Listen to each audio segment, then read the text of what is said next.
Put that in. Okay, she get any? One or two? One.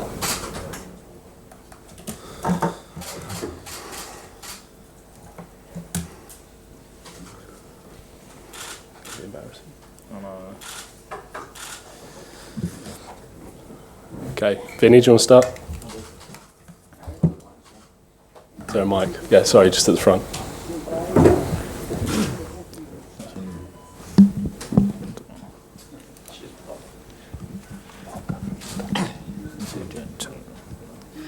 James, Manchester City keep getting asked about a quadruple. How do you feel about Liverpool's chances of delivering a double? For us, we just want to concentrate on our side, obviously. I think that's all we can do, that's all we can control. So there's obviously been a lot of talk outside the dressing room for a long time from the Liverpool side as well of the first title in years and things like that. But I think as a group we've focused on our targets and concentrated what's going on within the dressing room, and that's the most important thing, and the only thing we can control are games that we're playing in between now and the end of the season. But how does this compare to the successful sides that you've been part of in the past?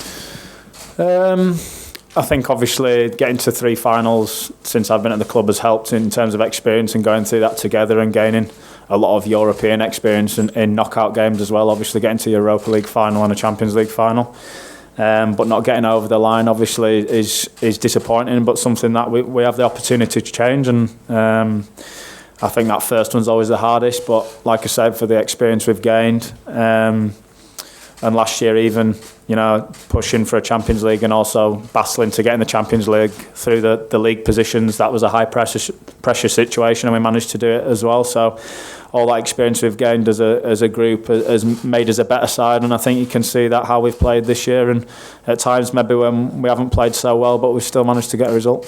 How would you then sum up the spirit within the squad? Because we keep seeing these little battles. I mentioned it to the boss before as well. Obviously, Trent and Andy Robertson with the assists, and Mo Salah, Sadio Mane battling it out for the Golden Boot as well. I just wonder what those kind of like competitions have and what impact they have on the dynamic of the group.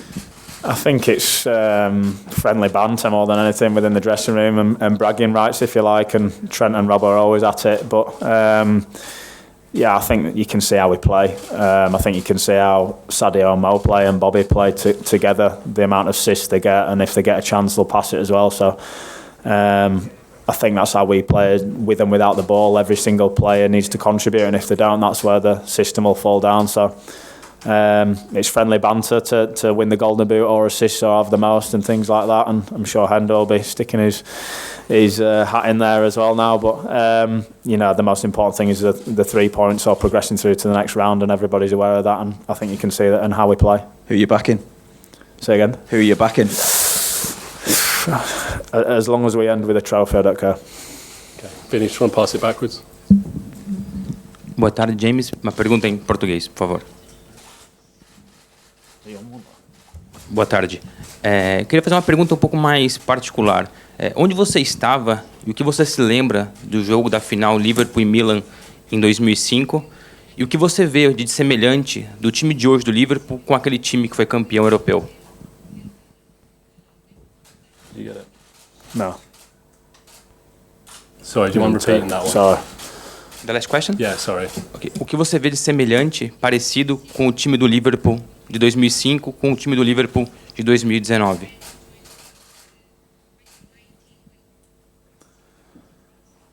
Between 2019 and 2005. They both wear a red Liverpool shirt. I think obviously it's 2 completely different sides, different players. You know, they got over the line and won the trophy, and that's what we're striving to do. I think, like I said before, it's important the experiences we've gained as a side over the last few years. And those failures, if you like, and the experiences of doing well in knockout football. And just experiencing the runs in the European tournaments and nights like we're going to experience tomorrow. You know, if you have a tough 5 minutes in the game, you know you've been there before and you've managed to overcome that. Okay, gentleman there. Hi, James. What kind of differences did you see with Herrera on the pitch on FC Porto team? I think, as a quality player, we know that the Porto team is full of quality players, and it's important that we don't just focus on certain individuals and we don't do that how we defend. We know the strengths in the side and we have to defend strongly as a team together, and that's how we always do that and try not to focus on certain individuals as a side. I think as soon as we do that, obviously how we defend breaks down, so we have to defend well as a unit against all the players they have.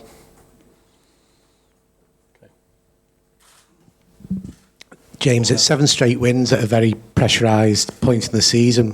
What can you say about the belief in the team and what the team's getting from performing at this level? Can you give a bit of an insight into how the group's feeling? Is belief growing with every game?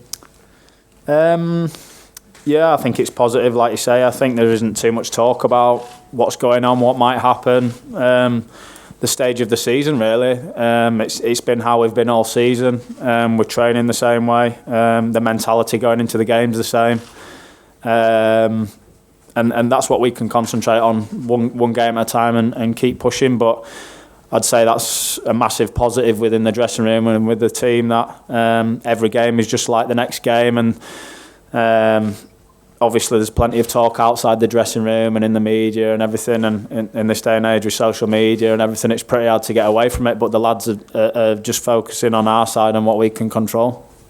James, I appreciate that you're keeping it measured, but the performances over the last 7 games have been improving to the point of what you did against Chelsea on Sunday. You must kind of feel that there's almost unstoppable with the way you're playing, and everything's getting stronger in the way the players are coming into form. I think there's a confidence within the squad and not an overconfidence, which is very important. But you're never going to play a full season playing your best football.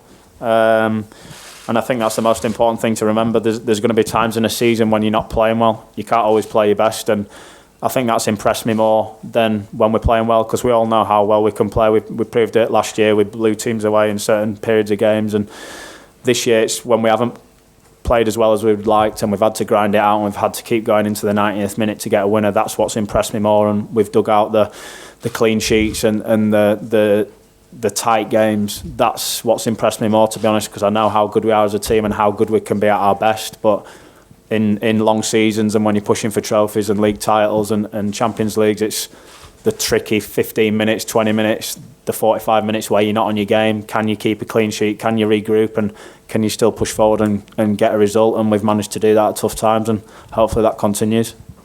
James, obviously the result last year here, everybody's kind of maybe expecting this is a done deal. Is there any kind of fears in the squad that how tough this is going to be tomorrow night, and every game goes by, every game is a chance of a slip up that could change the season?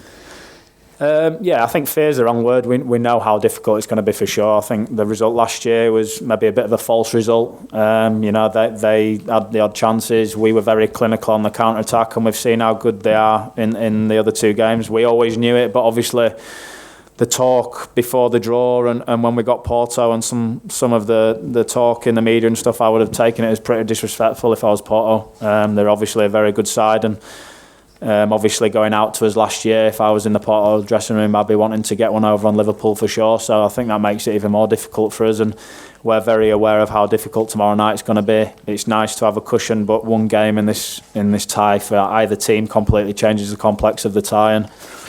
And obviously the atmosphere is going to play a big part as well. The club's got a very good European history, used to winning trophies, and when you come to these sorts of grounds, the crowd know when the team needs the help, and it's going to be a special atmosphere, I'm sure, as well, and they're going to be right behind the team, so it's important how we start the game and try and nullify that.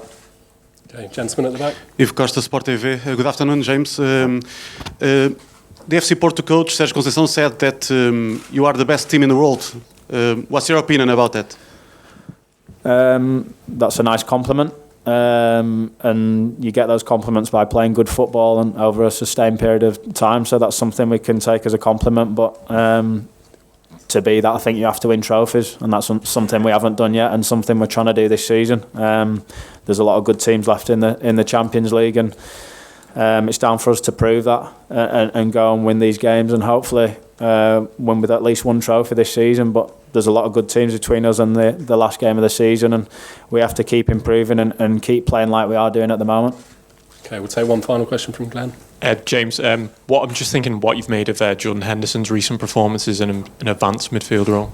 Yeah, fantastic. Hendo's obviously, we all know how good he is. He's been asked to do a job for the team, and we know he'll do anything he's asked. Whether he's asked to play in goal, he'll do that. So that's obviously the sign of a great leader, and he's been playing fantastic for the last few years at number 6. Maybe you don't get as many goals and assists there because you're performing for the team, you're breaking down attacks and starting the playoff. So maybe you don't get as many headlines as there, but people are seeing how well he's playing there, but he's been playing equally as good as a number 6 as well. And obviously, like I said, you don't get the headlines, but he's been performing fantastic for us there as well. But it's great to see him maybe getting a bit more recognition now, and he's fantastic for us. He's a great leader, and some of the performances he's put in recently at such a big stage of the season shows what a good player he is and what a big influence he is on the team.